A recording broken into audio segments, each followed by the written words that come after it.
Si San Juan, saksi kay Jesus na ilaw, upang ihanda ang bayan.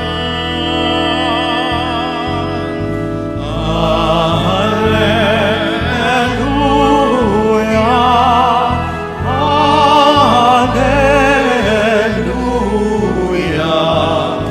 Alleluia,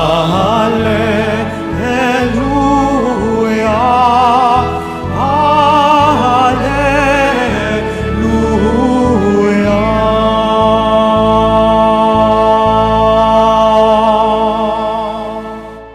Sumainyo ang Panginoon. At sumayo rin. Ang mabuting balita ng Panginoon ayon kay San Lucas. Papuri sa iyo, Panginoon. Nang si Herodes ang hari ng Judea, may isang saserdote na ang ngalay Zacarias sa pangkat ni Abias, at mula rin sa lipi ni Aaron ng kanyang asawang si Elizabeth. Kapwa sila kalugod-lugod sa paningin ng Diyos, namumuhay ng ayon sa mga utos at tuntuning mula sa Panginoon. Wala silang anak sapagkat baog si Elizabeth at sila'y matanda na. Ang pangkat ni Zacarias ang nanunungkulan noon at siya'y naglilingkod sa harapan ng Diyos bilang saserdote. Nang sila'y magsapalaran ayon sa kaugalian ng mga saserdote, siya ang nahirang na maghandog ng kamanyang. Kaya't pumasok siya sa templo ng Panginoon sa oras ng pagsusunog ng kamanyang, samantalang nagkakatipon sa labas ang mga tao at nananalangin. Walang ano-ano'y nagpakita sa kanya ang isang anghel ng Panginoon, nakatayo sa gawing kanan ng dambanang sunugan ng kamanyang. Nagulat si Zacarias at sinidlan ng matinding takot nang makita ang anghel. Ngunit sinabi nito sa kanya, "Huwag kang matakot, Zacarias. Dininig ng Diyos ang panalangin mo. Kayo ni Elizabeth ay magkakaanak ng isang lalaki at Juan ang ipangangalan mo sa kanya. Ikaw ay matutuwa at magiging maligaya at marami ang magagalak sa kanyang pagsilang sapagkat siya'y magiging dakila sa paningin ng Panginoon. Hindi siya iinom ng alak o anumang inuming nakalalasing. Sa sinapupunan pa lamang ng kanyang ina, mapupuspos na siya ng Espiritu Santo. Marami sa mga anak ng Israel ang panunumbalikin niya sa kanilang Panginoong Diyos.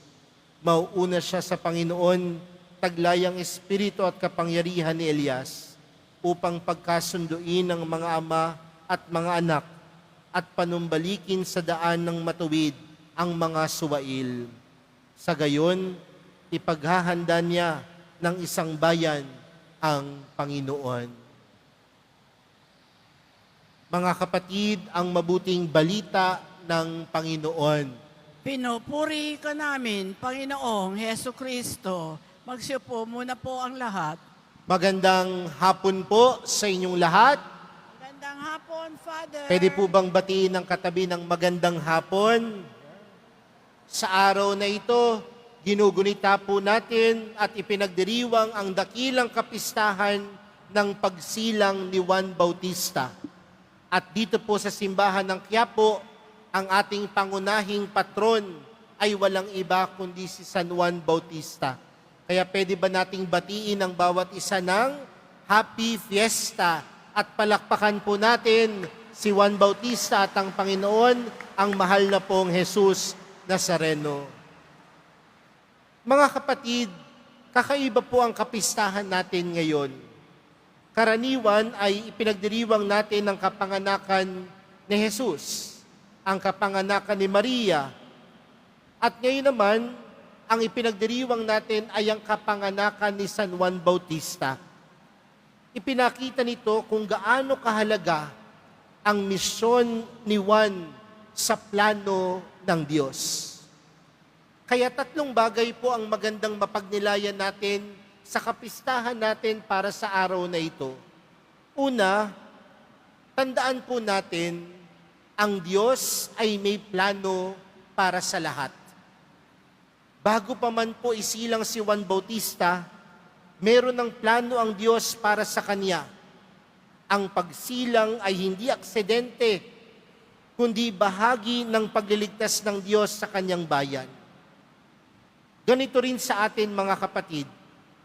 Minsan iniisip natin na ordinaryong tao lamang tayo. Ngunit sa mata ng Diyos, ang bawat isa sa atin ay may layunin at misyon. Sa madaling salita mga kapatid, may kanya-kanya po tayong plano sa buhay. May kanya-kanya tayong gusto sa buhay. Pero tandaan din natin mga kapatid, bago pa lamang tayo isilang sa mundo na ito, may plano na ang Diyos para sa atin. At tayo, bilang mananampalataya, ano ang hamon sa atin? Sundin ang plano ng Diyos para sa atin. Dahil tandaan po natin mga kapatid, ang plano ng Diyos ang pinakamagandang plano. Ang plano ng Diyos sa iyo ang pinakamagandang plano. Bakit? Dahil tandaan mo din, walang minimithing masama ang Diyos para sa atin. Ang minimithi ng Diyos ay puno ng kanyang kabutihan at pagmamahal para sa atin. Minsan po sa buhay natin, hindi natin nasusunod yung plano na gusto natin. At minsan sumasama ang loob natin. Pero hindi ba natin napagtatanto na kahit hindi nasusunod yung mga bagay na gusto natin, may laging inilalaan ng Diyos na isang mas magandang bagay para sa atin. Dahil ang kanyang plano ay pinakamagandang plano para sa atin. Pangalawang bagay mga kapatid, ang tunay na kadakilaan ay ang pagtuturo kay Jesus. O ang tunay na kadakilaan ay pagturo kay Jesus. Sa panahon po natin ngayon, sino ba ang tinuturing na dakila? Kapag ikaw ay makapangyarihan, kapag nagagawa mo ang lahat ng bagay na gusto mo, masasabi mong ikaw ay dakila. Pero isang malaking bagay minsan na mali sa pananaw natin bilang mga tao, na kapag ikaw ay sinabing dakila, nakatutok ito sa iyong sariling kagalingan. Kaya nga, ang gusto ng lahat, maging dakila. Ang gusto ng lahat, maging makapangyarihan. Ang gusto ng lahat, yung magawa niya ang lahat ng bagay. Pero tinuturing ba natin na si Juan Bautista ay dakila? Opo. Pero sa buhay ni Juan Bautista, kailanman ito ay hindi nakatuon sa kanya. Ngunit sa lahat ng pagkakataon na ginawa ni Juan Bautista, ito lagi ay nagbibigay papuri sa Diyos. Everything is not about him, but everything he did is about pointing to Jesus. Mga kapatid, hindi kailangan maging bida-bida. Napakadami ng bida-bida sa mundo. At ang bida-bida, laging nakatuon sa sarili. Pero, sa buhay pananampalataya natin mga kapatid, alam naman natin kung sino ang tunay na bida.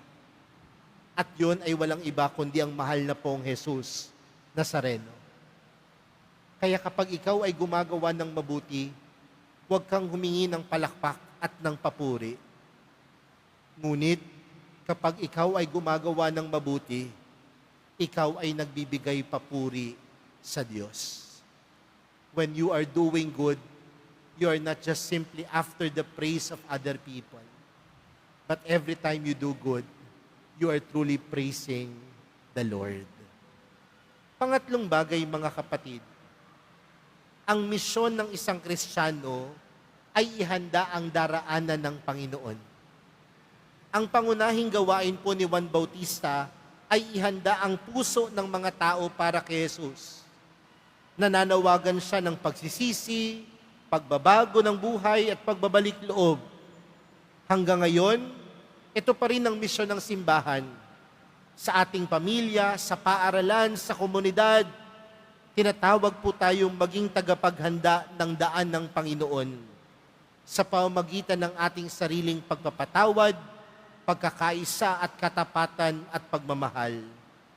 Hindi po natin kailangang gumawa ng malalaking bagay. Minsan, isang mabuting salita, isang pagpapatawad o isang simpleng sakripisyo ay nagiging daan upang maranasan ng iba ang Diyos. Sa madaling salita, mga kapatid, ang buhay natin bilang mga Kristiyano ay ipadama sa iba ang pagmamahal ng Diyos. Ipadama sa iba ang pagpapatawad ng Diyos. Ipadama sa iba ang awa ng Diyos. Sa buhay ni Juan Bautista, inihanda niya ang daan para sa Panginoon dahil ang kanyang buhay din ay naging daan upang makita ng ibang tao ang Diyos sa kanyang buhay. Kaya mga kapatid, ang misyon natin bilang mga Kristiyano ay maging daan din para sa ibang tao na makita ang Panginoon. Kaya po mga kapatid, sa kapistahan po ni San Juan Bautista, tandaan po natin ang 3 araw na ito. Una, may plano ang Diyos para sa bawat isa sa atin. Pangalawa, ang tunay na kadakilaan ay ang pagturo kay Jesus, hindi sa sarili. Pangatlo, tayo po ay tinatawag na ihanda ang daan ng Panginoon sa puso ng mga tao. Hilingin po natin mga kapatid kay San Juan Bautista na tulungan tayong maging mapagpakumbaba, matapang sa pananampalataya at tapat sa misyong ibinigay sa atin ng Diyos. Sa kapistahan ni Juan Bautista, hindi siya ang bida. Ngunit sa kapistahan ni Juan Bautista, si Jesus ang tunay na bida. Amen.